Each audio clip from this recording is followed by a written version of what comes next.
Hello, everyone, and welcome to our author webinar on the digital learning and assessment landscape. My name is Patty Webb, and I am the marketing manager for Stylus Publishing. Stylus webinars bring you direct access to our authors and their latest titles.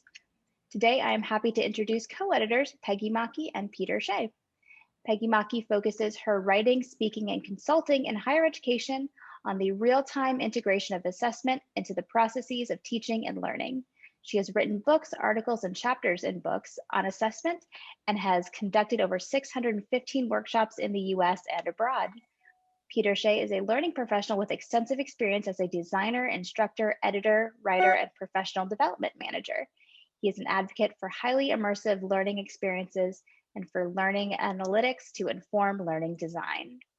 Today's webinar is based on their new title, Transforming Digital Learning and Assessment, a Guide to Available and Emerging Practices and Building Institutional Consensus, published by Stylus in February 2021. Stylus will be recording this event and will send the replay link to everyone who is registered. We will also share the chat log and presentation slides along with links to the book. So without further ado, welcome to Peter and Peggy. Thank you. So, welcome everybody. We appreciate you spending time with us today to discuss digital learning and assessment landscape. It's obviously a topic of great interest to myself and Peggy, and as well as to our co-authors in the book. So, thank you for joining today's conversation. Peggy, did you want to jump in there, or do you want me to go to the next slide? You can go to the next slide. Yeah. Hi, everybody. We're happy that you can join us, and we hope you find this useful. Peter's going to begin, and then I'll do the second part. Okay.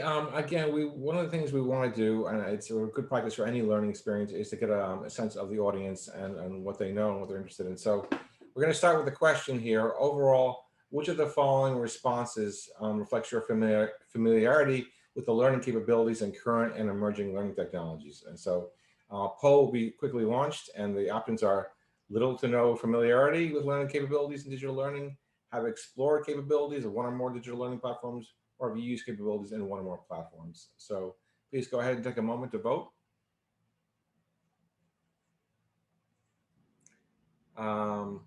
Overall, most of you have used capabilities in one or more platforms.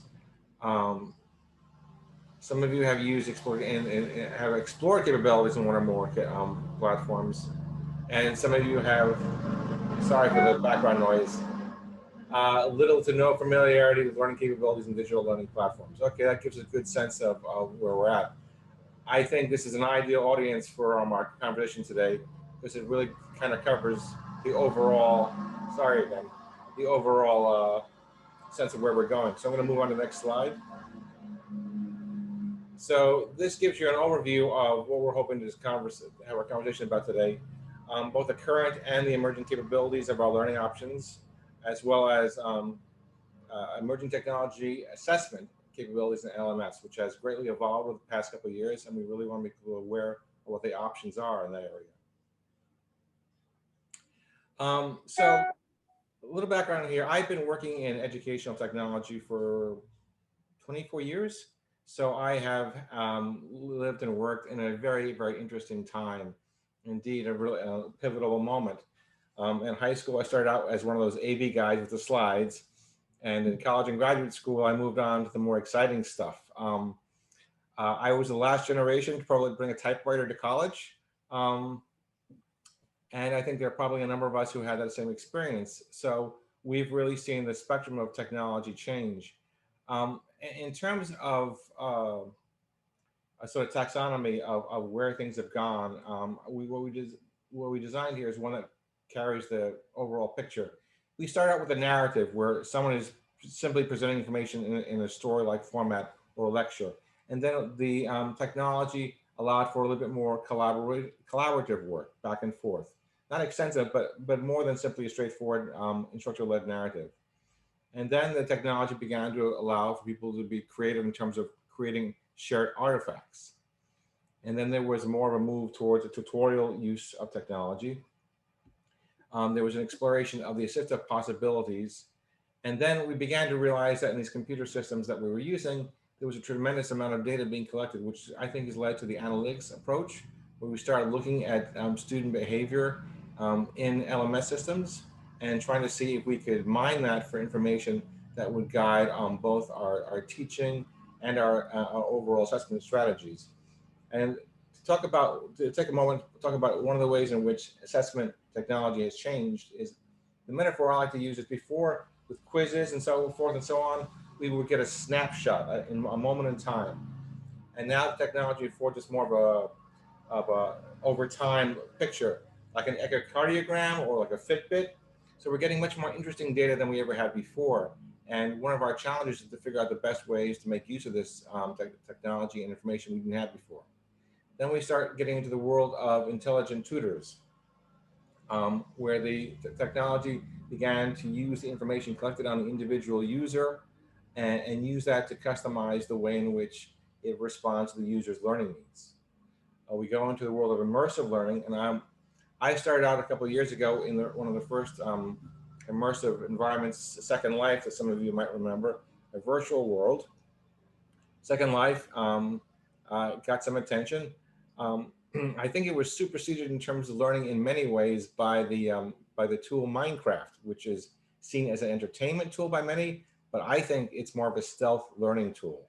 And it provides a very interesting model of how immersive worlds can be used to really create engaging experiences, as well as experiences that provide experiential learning and collect fascinating data, which would be difficult to do in a regular experiment, in a face-to-face experiential learning environment. Which leads into, of course, related to the 3D technology that we're seeing more and more of today, particularly in areas like teaching anatomy, where you can do a 3D shifting of the images of body and so forth. And then finally, where we're really emerging to is the AI-driven tools, which is really the new frontier that many of us have just begun to explore. And it's got astonishing possibilities, but I'd like to think that going forward, given our previous experience with the successes and failures of educational technology, we will have a more mature approach to how to think about using this technology than we did in the past. There are a lot of possibilities, and it should be an interesting conversation. So let me move to the next slide. Current relevant research, we're going to talk about the current and emerging technology capabilities in LMS and other digital options. Peggy, did you want to jump in here, or did you want to? Right, I will, because I want to comment on the evolution that Peter has just outlined is a great context for understanding the capabilities that I'll discuss with you in terms of technology-enabled assessment. But I first really want to spend just a little bit of time on current relevant research on learning as another context within which to appreciate how the capabilities of current and emerging technologies actually enable us to realize what that research is telling us. So we'll move to the next slide on that, Peter. So that I can gauge your familiarity now, I can see what it is overall in terms of learning technology. So a good amount of you have tried or explored capabilities for learning. I'd like you to respond to one of these 4 responses about how familiar you are with capabilities in your LMS, or if you've used technology-generated assessment capabilities in adaptive learning or artificial intelligence-based applications. That will give me a good range for me to invite you to respond to what I focus on, for me to draw on your own experiences, because we learn from each other in these webinars as well. So let's put up the poll for that, and let me see where you are. Range here, I'll give you a few more minutes just in case more of you would like to respond. From 15% approximately of little or no familiarity, and that's completely understandable given that many people had to quickly transition into the LMS environment under the pandemic, so that you're not familiar, or you know it has capabilities but you may not have used them. But it looks like about 30% of you have used the capabilities in your LMS. So I encourage you to, in the chat or in the Q&A, add to what I say something about your own experience using these capabilities. 13% in adaptive learning. Okay, great. All right. So there we see it. Oh, correct. So a range from some bit of seasoned ones there to others who have warmed towards it, to others who just have not had the opportunity to use this. And Elizabeth McAllister says in the chat that, whoops, let me end that poll, that she has used, if I'm going to pull that up. I'm not sure I see it now. Yeah. That she is used to the LMS mostly for quizzes. Okay, that's one way to use it. We'll talk about some others.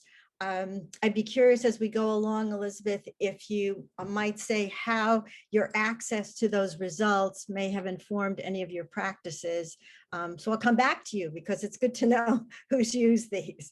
All right, in terms of relevant research, maybe some of you know that in 2017, when I wrote about real-time assessment, I wrote it in response to a lot of what I saw with assessment, in that we were engaged in what I call delayed response in many cases in assessment. So in the sort of the traditional approach to assessment in face-to-face courses, and up until the developments that Peter has talked about, beginning with learning analytics, assessment was part of a linear process of teaching and learning. So I would teach, I'd maybe give you an assignment, give you a quiz, not have time to look at it with you. You would go off and I might see you a week later or a couple of days later. Meanwhile, I feel pressure to do the rest of my course, and maybe students have even forgotten what we had talked about that time. What's happened with the developments that we'll discuss today is that assessment has now evolved to become a dynamic part of this learning process and the teaching process. So rather than it taking time for me to get back to you, I can in real time gain evidence of how well you're doing, even as I lecture live in a course online, or as I give you a brief quiz, and Elizabeth may be able to share some of her experience with that. What I think is so significant about this 2018 definition is that this is an ongoing dynamic process, and the teaching and learning are now connected through this dynamic relationship with assessment that happens in real time. Another piece, next slide, Peter, is that, and the National Academy spends years and years looking into this and goes deeper and deeper into looking at how students learn, is that it's highly individualized. And all of those bulleted points you see are part of the systems that we learn within, from developmental to cultural. So we will receive students who already have some sense of what it is you're going to teach, maybe because of their social context, their familial context, what they believe. And on top of that, we'll often have subjective perspectives in what they think about as well. This focus on individuality is what I think has happened in the evolution of the learning technologies, but it enables us to actually look at individual performance in a way that we can intervene in real time. Okay, next one. Yeah, so this research really necessitates now and makes possible for us that we be able to monitor each student's performance in a course, in a module, so that we can intervene in real time. So I see this as similar to having a coach next to me who can see what I'm doing and saying, well, that part's right, Peggy, but what you really need to do is work on X. I work on that, I demonstrate that I learned that, but I'm doing it in the presence of that person in real time, or maybe in near real time.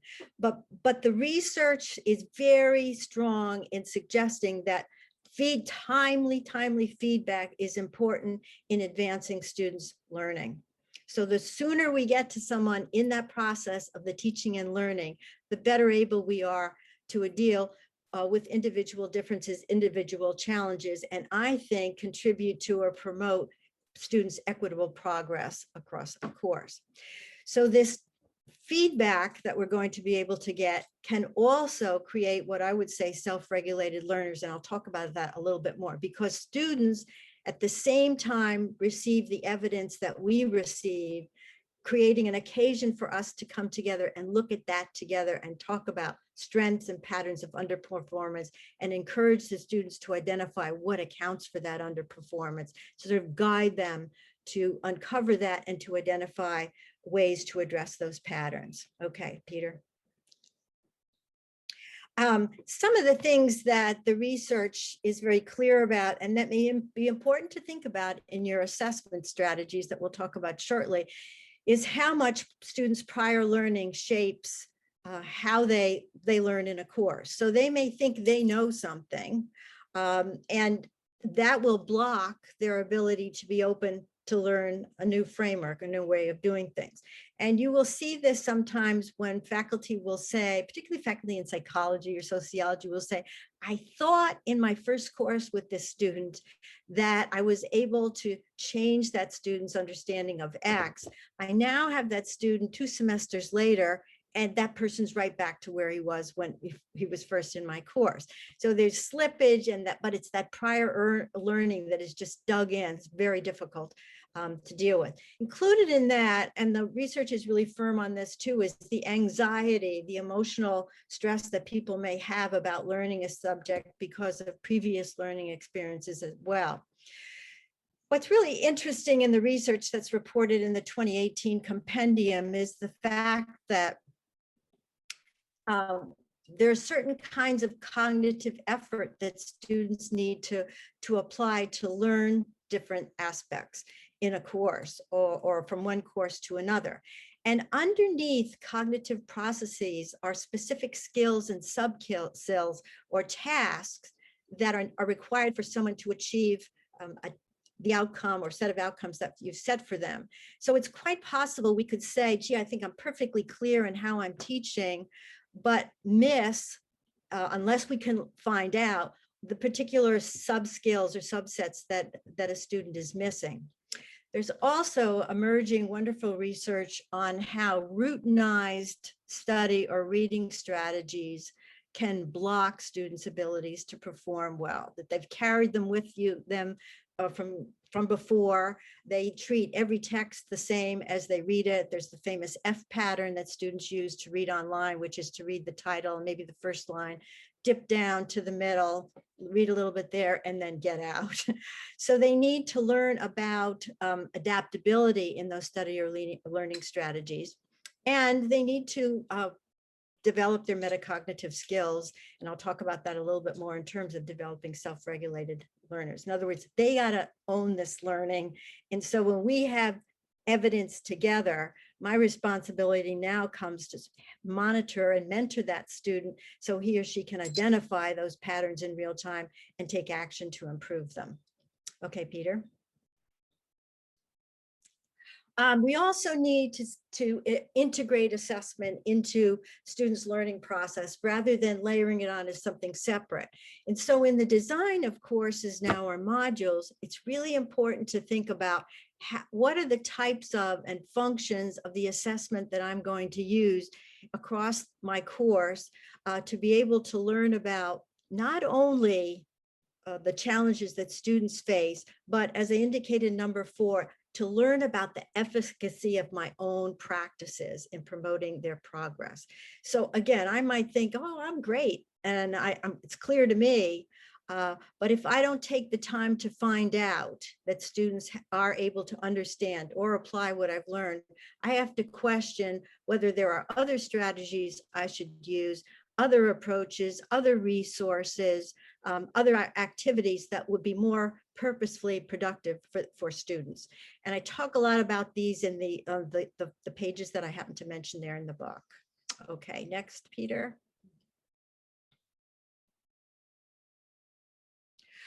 So let me talk about where the evolution is going. And I noticed, I'm going to take a moment to recognize Elizabeth, who said, yes, she uses quizzes. And she says, well, I'm really new to this role. I do know that I will adjust based on feedback. If more learners miss a particular question, I'll review how I'm covering it and how to improve and cover it. That's it. That's it. The immediate use right now in real time, not next week, but as quickly as you can in that course, or maybe the next meeting of the course, to get to that. Otherwise, those challenges start to dig in and people start to move forward with them. So what we have in the evolution of assessment from what I would say has been a more traditional linear approach to it, in which there are time gaps in between the teaching, learning, and assessment, is that we are getting real-time data about students in the process of their learning online or in an online component. Learning analytics is probably the most significant development in higher education in terms of the evolution of our ability to engage in assessment in real time. These three capabilities, or three modes of assessment, are all derived from applications from artificial intelligence, and increasing applications, I should say, from learning analytics all the way up to artificial intelligence. What you have in your learning management system, particularly for those of you who are new to it, is learning analytics software that's always running to monitor when students come online, how long they spend performing a particular task, for example, or engaging in a discussion group, or reading a particular text. And I will show you how that actually can be reported out and could trigger you to say, not very many students spent much time reading what I thought was an essential resource. Why is that? Did I need to explain it more? Did they have difficulty with the vocabulary or certain kind of questions? So all of this sort of widens our access to sometimes heretofore invisible information about students, now widens our ability to understand more about what's going on in the learning process. So the learning analytics, when you use them to build, let's say, a quiz, multiple choice test, short answer test, and can be used when you have scorers scoring LMSs online, can mine the results of the tests from the students, and then report out the patterns of performance and underperformance. If you're using scoring rubrics, it will then report them out based on the scoring rubrics. What you can do in the class then is to take those results for an individual student and determine how you want to connect with that student immediately. You may want to say, I want to connect with them in video. I'm going to email you. I'm going to embed some comments in this. There are already some comments embedded in the learning analytics, likely in your LMS, but you can add others as well. But the purpose of all of this is to say, I'm dealing with it now. I'm dealing with it now. In adaptive learning, the motion goes from not simply reporting within the system, but also determining when a student is having difficulty, and then harvesting up, harnessing resources, other strategies, exercises to help me overcome that particular challenge that I'm facing. I just try these programs every once in a while myself, just to learn more about them. And in one program, it was very clear to me, but the system recognized it, that I was confusing two terms. And it immediately said to me, you're confusing this with that. So let's spend some more time helping you understand the difference.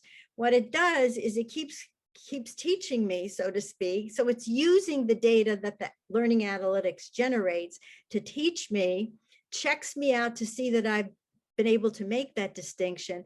And then as I continue in that program, rechecks me to make sure I still have that correct understanding. So adaptive is powerful. It's more expensive in the development of software, but we'll talk about places where it's being used. Artificial intelligence then uses capabilities, sometimes mimics human capabilities to be able to recognize patterns in student work and give them customized feedback, often in a voice, in an assistant, who's been built into that particular program. So, such as you have with Siri, you can ask her some questions. Sometimes she doesn't always get them right because she may not understand them. But in this, as I'll discuss in one piece of software, the student is in communication with that artificial intelligence. And these are built on using mathematics. All of these are built on algorithms, but sometimes text recognition, syntax recognition, cognitive processes that are all at the basis of these three, one way or another, technologies that are all generating real-time results. Okay. Next, Peter. So for those of you who are working into LMSs, and here's where I might ask some of you about your own experiences, I'd like to speak more specifically about the use of assessments for three primary purposes. Now, at this point, it would be quizzes, short answers, multiple choice, and the use of scoring rubrics. And I'll talk about some other alternatives external to LMSs that likely will make their way into LMSs over time. In predictive or diagnostic, the purpose of that would be before a course, an online course, or even a face-to-face course begins.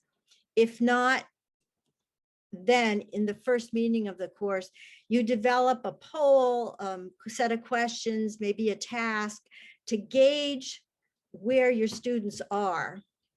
And that particular method of predictive or diagnostics can continue to be used throughout the course to determine, for example, how well students can retrieve what you've taught them before, or how well they can apply what you've taught before. So what I'm doing is I'm always preparing myself for the course and the individual students in there.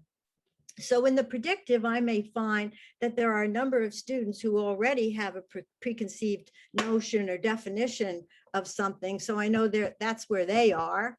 Others may represent some kind of anxiety about it and just say, I wouldn't even know how to approach this. But I'm using it primarily for me to be a nimble and adaptive instructor who can use that data to figure out what are the strategies, the activities, the different pedagogies they may choose to use to help students through the progression of the course.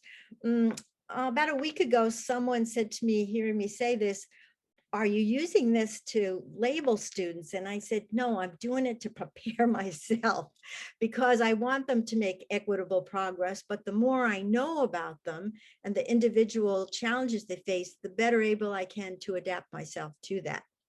Obviously, formative assessment, and you're familiar with these terms, is used to track how well they are making progress, whether they retain what you've taught them. And sometimes you'll use it as a checkpoint, as in flipped classes. You might want to know how well students have retained what you already taught, because the next day you have them, you're going to move on. But you ask a series of questions to help you understand that. And based on the analytics that's reported to you, you say, gee, I better not shoot into that particular subject right now because I've got a set of students who are having some difficulties here. I need to address that. The question to Jessica, the source cited for the 2020 is at the end of this actual presentation. But if for some reason you can't get it, you can always email me. Someone else has just written, as a writing instructor, I'm aware that the sooner writing students get quality feedback on their work, the more likely productive change will occur. That's it. That's it in a nutshell, right? The sooner they get it, the more productive they are because they're engaged in it at that particular moment. And finally, summative assessment is really discussed as well as these other two in a chapter in the book by Muliani and others about how to use the results you get, and talks about very effectively about how you can use summative results to reflect back on making correlations between the successful students or the students who have improved dramatically and the specific practices that you use, in addition to asking students. So you have two sources of data. And that all together helps me redesign the next iteration of the course. But keep in mind, those students in the next course could have different individual characteristics. Important to keep in mind, but I've learned something about the efficacy of my practices that I can carry with me. Let's go to the next one. Oh, someone asked, this is good. What strategies do you have for simplifying the feedback process to allow for more timely feedback? I often get bogged down giving feedback, and this takes time to produce. So I think if you can use the capabilities built into the LMS, that should improve the, I guess I would say, the efficiency of that. And what you can do is, once you get the results of whatever is administered, you can slip in, then insert, embed your responses to their responses, particularly the underperformance patterns. So or you can decide you want a video with them, but there is in-text possibilities always to just quickly, so you can use evaluative language that's built into the LMS as well, where there's, I think, a thumbs up in one case, there's a visual, but you can say excellent or on target or whatever. You can even make them up yourself and go back. Where you want to slow down, I think, is where you see the students struggling, and you've got to figure out, what do I need to do? Maybe spend more time. So everybody won't require the same amount of time, possibly. All right, I wanted to show you also what a dashboard would look like for those of you who have not maybe used this yet. And this is an example of tracking students' behavior. So you would be able to, as I say, the LMS has built-in tracking of the amount of time when students log on, how long they spend doing things. And in this particular one, because this faculty member turned on the visual strategies, so you have options as to charts or graphs that will enable you to look at all the data that's being generated, is looking at page views and participation rates of a single student in a course. So you can see there are highs and lows, and this would continue. I might want to say, write to that student immediately where that number 6 is, to say that I see that she has improved since X amount of time in her work. I might have a different kind of message to send to someone else, but you have that immediate access through pressing the button to communicate with that person.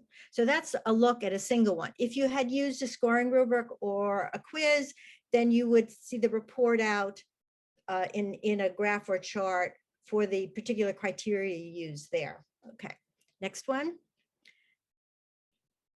And this shows that it's possible, if you wanted to look at Emily's performance against students in other sections for history. So maybe I'm teaching multiple sections and I want to see how the group is moving. Are they all stuck at the same place? Does that signal something to me about what I need to be clearer about? Sure, let me just stop here. Okay, let me see. I don't know if I see any new ones. I'll give you a minute though.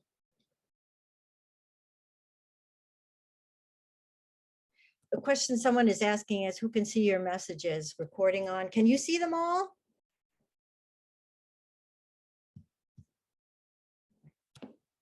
Well, I'll keep my eye on that. Okay, Peter, let's go to the next one. So you have control. Now, this is an example of if you were to decide that you wanted to integrate courseware into your LMS, and it's increasingly easier to do that because of compatibility guidelines now. The courseware that builds in learning analytics, such as this one, would report out the specific challenges that students are facing as they are performing a task. So in this particular one, it's only a partial image of it because it's harder to show a full one. The students are performing a mathematics problem. And over on the left, though you couldn't see it, would be the names of the students in the course. And then if a particular student is having difficulties, the learning analytics generates the specific kind of difficulty for whom. So in the case for one student, that student is having trouble understanding the formula that he or she is being asked to use. For other students, it's look at how granular this is, leave spaces between units. I think another one is confusion about the process itself in an individual part of that problem solving. So that comes to you. You then say, next time I see you, let me meet with or discuss or pull up online the student who had trouble understanding the formula. Let's see if we can get to the basis of that.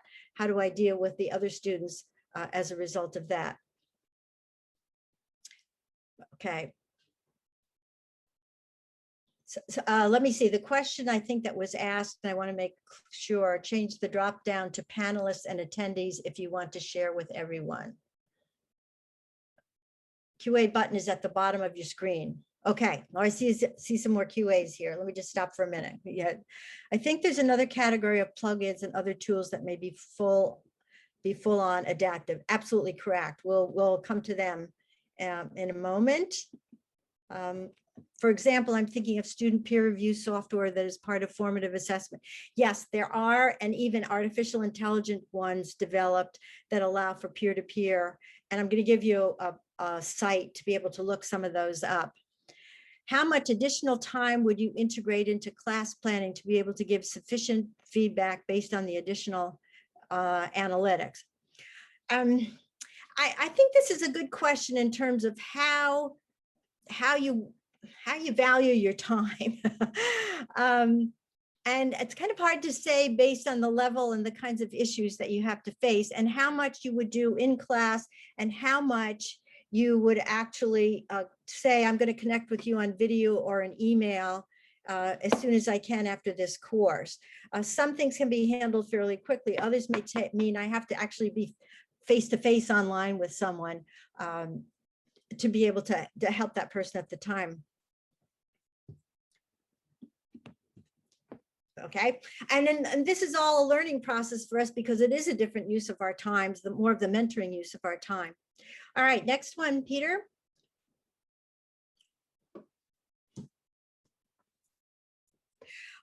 So what I think can safely say about learning analytics is you see them used in software, courseware, and of course in your LMS is we're able to identify the challenges that students are facing as they are learning or applying the learning or confronting the new material. So we see it as it is happening.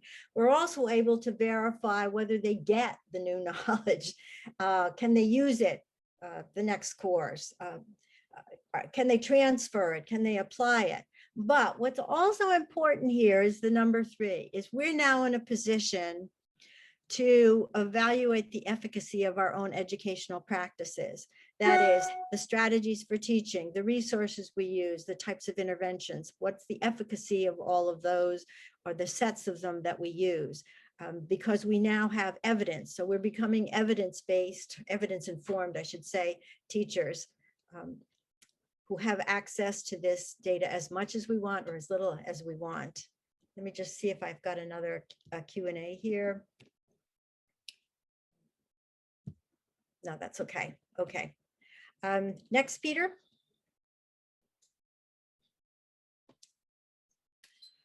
And for students, I think that this access to data and use of it can help us promote students' equitable progress. The more we know about our individual students, as the research talks about earlier, how individualized learning is, the better able we will be able to intervene, and to intervene not just that in that course, but in future courses, because some challenges will require more than my course to help students overcome. But I'm doing my best now to help students as it happens now. I mean, this is sort of the history of physics and their evolution towards using interactive simulations in physics is that the high dropout and failure rate of physics students as they went into the junior and senior year resulted from their inability to master or overcome certain challenges, concepts, principles, processes that were necessary to know as you moved into the upper level courses. So we need to know in our own programs where these risk factors are so that we can attend to them the moment they appear or are persistent in students' learning. And I think in being in the sharing of the data with the students, so the students can see how they're doing at the same time I can, we can develop this mentoring role that positions them to identify the causes and develop a set of strategies to move forward and assume responsibility for the continued improvement. That doesn't happen in one course, I must say. It would be a commitment that most of us or all of us in a program would be willing to undertake, because it's a desired capability that even people who hire our students will talk about. I want people to be self-regulated learners. I want them to know when they don't know and how to find out how to improve themselves. Okay, next one. There are larger scale efforts to integrate LA into digital teaching and learning options. So a very well-known now interactive video presentation for live presentations online is called Echo 360. I don't know if any of you have used it, and if you do, you may want to share your experience with this. But what it consists of is my ability to ask a question at any time during the information I'm sharing with students to find out if they got it. So once I ask that question, students will respond to it, and I can immediately see, oh, I guess I wasn't as clear as I thought I was. So let me stop and go over that, or find out what's the nature of the misunderstanding that's occurred. So that's real-time assessment in the best sense. Because if you sit there and say, I'm going to ask you, do you have any questions? And you teach before lunch, as I did, you're going to find they're not going to say much. And because we know everybody doesn't learn the same way, we've got to find out what's holding people up. So this 360 program is one that faculty are using now, and particularly in large classes, to get a sense of what's going on. So for those of you with large classes, this may be something of interest here. E-textbooks are emerging very quickly with interactive exercises in them, using not only learning analytics, but also adaptive learning, so that you could have students read a passage, ask them that, there will be questions asked of them, you will receive the responses of that, so that the next time you see them, you can move forward with that or go over those as well. Courseware includes, and you should always ask when you purchase courseware, that is include LA to report student performance criteria. And often the difference between you developing a rubric yourself in an LMS and the rubrics that are designed in courseware is that the courseware ones in excellent courseware are built based on research on learning and the work coming out of the learning sciences, multidisciplinary field in which people sort of break down how students actually learn, solve problems, engage in processes in the right and wrong ways, which are then built into the system itself. So I might not consider some of the more granular challenges that are built into the very best courseware, or ones that are invisible to me as well. And that will be important because it may be just the thing that's holding up a student. There's a broad range of assessment platforms or applications, and I'll give you a resource for those as well. And these can range from learning analytics all the way up to adaptive and artificial intelligence. Okay, next one. In adaptive learning platforms take the patterns and then teach the student to improve underperformance patterns. As I described before, I didn't understand these two terms. It slows me down to say, okay, we're going to teach you those right now. Checks that I know I've developed that. I go on some more, it keeps checking on me as well. That's real time in the sense of courseware that uses it. In a sense, we're going to do that in our courses, is that we're checking all the time to see that the learning is still there. There's a really important distinction here between what vendors will call individualized adaptive learning platforms and personalized. Individualized tend to take an initial profile of a student, but have already predetermined the pathways that they're going to send that student down. In a personalized adaptive, which is probably the one you'd want to get the most, the individual data that's collected determines how the student is going to be treated, so to speak, throughout the remainder of the course. So everything that I learned is specifically brought up for me and the particular issues I have. So keep that in mind. Always keep in mind when you're looking at these coursewares is try to find out what's the research that underlies the development of them. Pearson now is designing an adaptive learning platform for faculty to use to build their own courses on. I think that's really phenomenal. Sparrow was the originator of it, and there's a wonderful example of the use of adaptive learning and artificial intelligence at Arizona State University in a course called Habitable Worlds, which uses all these things all together in a grant program. Okay, next. Yes, someone said, Peter's saying yes, because he knows about this one, that Smart Sparrow was a real pioneer in this particular area. Yeah, they were. Smart Sparrow was really one of the best known adaptive learning platforms, and they did a large scale astronomy course, I believe, or biology course with ASU, and it yielded very interesting results. It was very promising.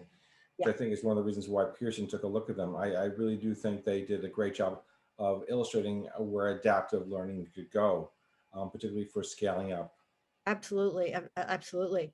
There is an example in our book of a cybersecurity training experience that is built on an adaptive learning platform, and this is the first page that just looks at the particular progress variables that a faculty member can look at. And then if we go to the next slide, Peter, you can actually sort of look at the scoring rubric, so to speak, that's built in. And this is only a partial criteria list, from insufficient protection of confidential information all the way out, all the way to the third one. And then it goes on some more. And so what's reported out as the student is engaged in solving a particular cybersecurity issue is the degree of correctness and the discovery rate and the accuracy rate, which is important for people in that field to know. How long does it take you to figure this out? And so as the student, though, is engaged in this, the adaptive learning identifies when someone has made a mistake and then presents other data to help improve that person's performance.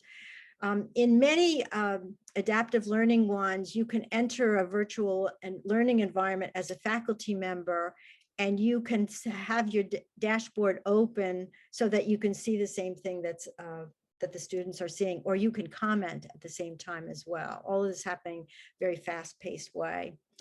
Okay, next one. Where adaptive, you see the term intelligent used a lot with programs, meaning there is some adaptive learning in the basis of this, and can also refer to artificial intelligence being built into these as well. Self-paced courses and courseware. Right now, there's a big project called Every Learner Everywhere, a pilot that is being used primarily for first and second year courses to identify underperformance patterns as soon as they exist in those first years, rather than having students struggle and then not be successful, but rather to get to them as they are being identified. Okay. Any other questions based on this? All right, let's go to the next one. And finally, artificial intelligence is emerging. It's in, as one of you mentioned, It's being used in some automated scoring. I mean, there's automated scoring in the LMS based on polls, short-term questions, but it's also being used for platforms outside of LMSs.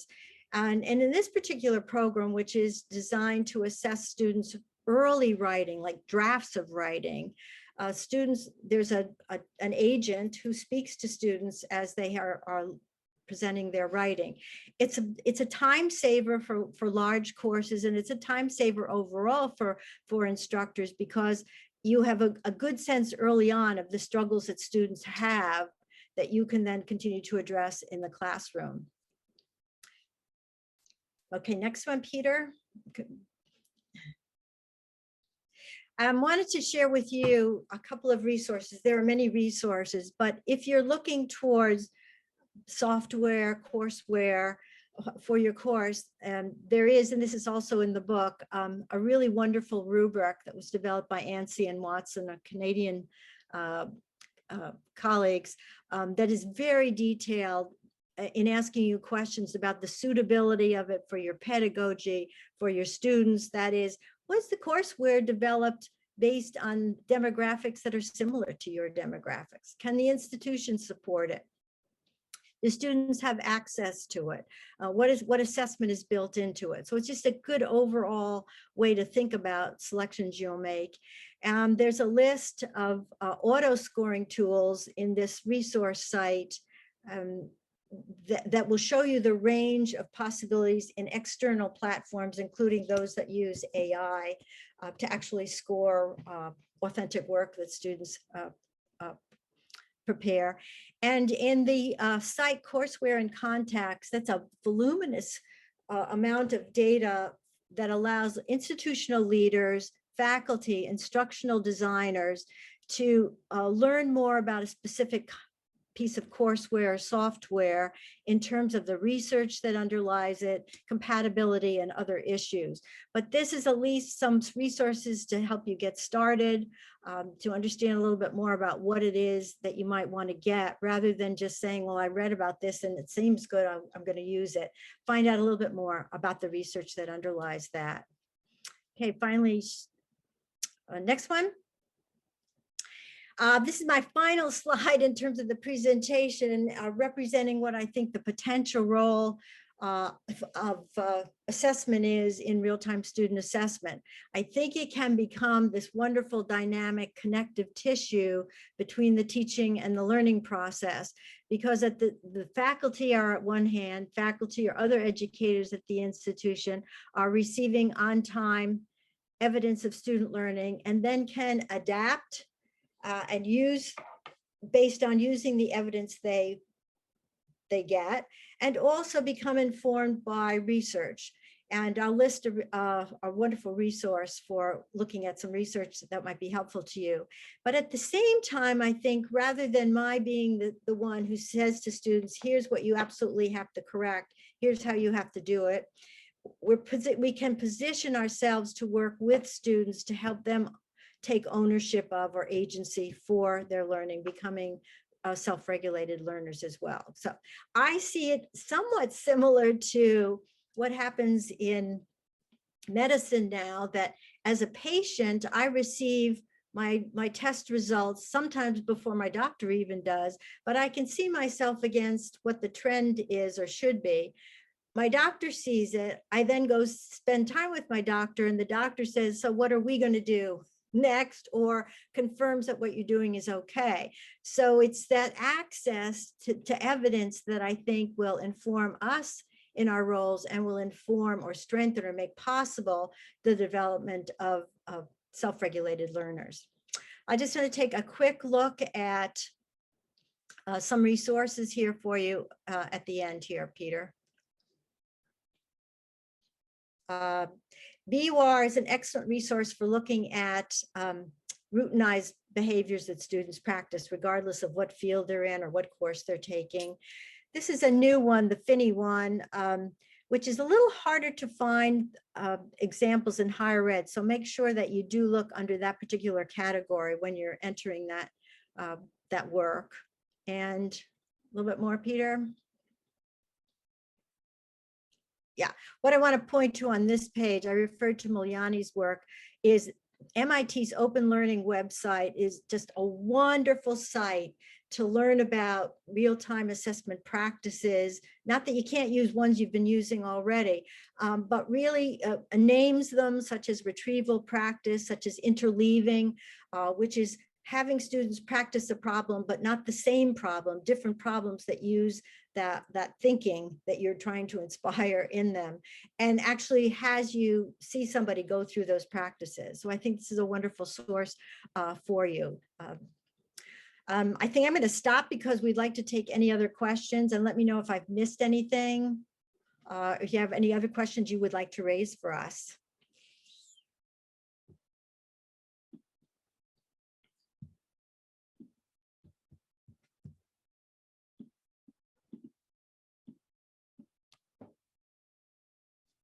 Let me check my chat.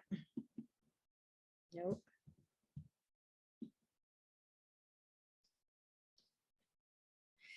Can we put the links on chat? Do you mean, Marcia, the links for the works that I cited? Because most of them are in this resource one, if I'm understanding you correctly. And will the video be posted somewhere as well? Thinking of referring colleagues to it. Let me just see. It will be posted. It will be replayed also on the Stylus YouTube channel. Patty pointed out. That's right. That's right. Yes, and Patty also says that slides and their links will be posted and sent to everyone along with the video replay. Okay. I hope I haven't missed anyone, but if you have a question, you can email Peter or me anytime. We're happy to respond to any questions that you might have. Let me just see. I think that's it. Unless there's any other questions. We want to thank you for attending. Appreciate you took the time out, and look forward to hearing from you as you begin to use this and we build other possibilities for real-time assessment. Our pleasure. Thank you. Thank you to Peggy, Maki, and Peter Shea for sharing their time and presenting with us today. And thank you to everyone who turned in live with us this afternoon on Zoom. If you are interested in ordering Transformational Digital Learning and Assessment, use code TDLM20 to get 20% off the book and free shipping from Stylus Publishing. I will share the link in the book page, share the link to the book page in the chat bar. The webinar video replay will be available Friday and shared on all of our Stylus social media feeds. The webinar chat log will also be saved and emailed to everyone who has registered as well. If you have any feedback on this webinar or any future requests for upcoming webinars, please feel free to email us directly at stylusinfo@styluspub.com.